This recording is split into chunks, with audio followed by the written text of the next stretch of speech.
Porodična firma Konelek u Batajnici osnovana je 1986. godine i pretežno se bavila proizvodnjom elektronskih komponenata za telekomunikacionu industriju. Ipak, 2011. godine braća Andrija i Vladimir Ekmedžić firmu preuzimaju od svojih roditelja i počinju da se bave izradom alata za popravku putničkih aviona i mlaznih motora. Andrija, inače doktor nauka, svoje inženjersko iskustvo stečeno u avioindustriji širom sveta primenio je u sopstvenom preduzeću. Ali uprkos tome što ima vrhunski proizvod i renomirane kupce, kako bi unapredilo poslovanje, preduzeće Konelek je zatražilo uslugu poslovnog mentoringa koje pruža Razvojna agencija Srbije. I kad sam bio u Airbusu, imao sam obuke iz tog proizvodnog sistema i kad sam vidio da se to ovde nudi taj mentorski paket, plus da je on džabe, da država to pomaže i sponzoriše, to je za mene bilo baš ovako ohrabrujuće i prijavili smo se i dobili taj paket od 50 sati mentoringa, odnosno obuke.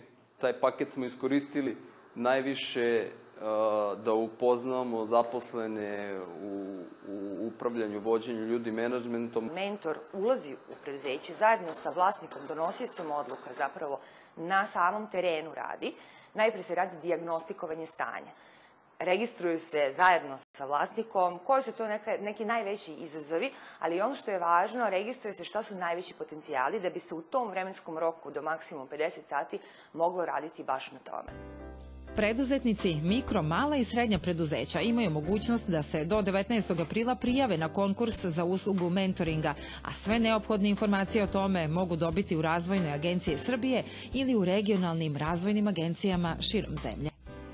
Objavili smo za ovu godinu prvi javni poziv koji se odnosi na mentoring i to za mala i srednja preduzeća iz 4 sektora, prioritetne sektora prerađivačke industrije, što će reći zapravo industrije gume i plastike, industrije alata, opreme i mašina, drvoprerađivačke industrije i proizvodnje nameštaja i industrije prerade poljoprivrednih proizvoda. Ono što smo mi tražili nije bio deo njihove standardne usluge, mi smo ih zamolili da za našu firmu posebno naprave neku obuku i da naprave neku prezentaciju koju bi pokazali svim zaposlenima i oni su to vrlo, da kažem, prijateljski zainteresovano uradili. Najkasnije početkom aprila Razvojna agencija Srbije će objaviti još jedan javni poziv za besplatnu uslugu poslovnog mentoringa namenjenu zadrugama i klasterima, ali i start-upovima do 3 godine postojanja.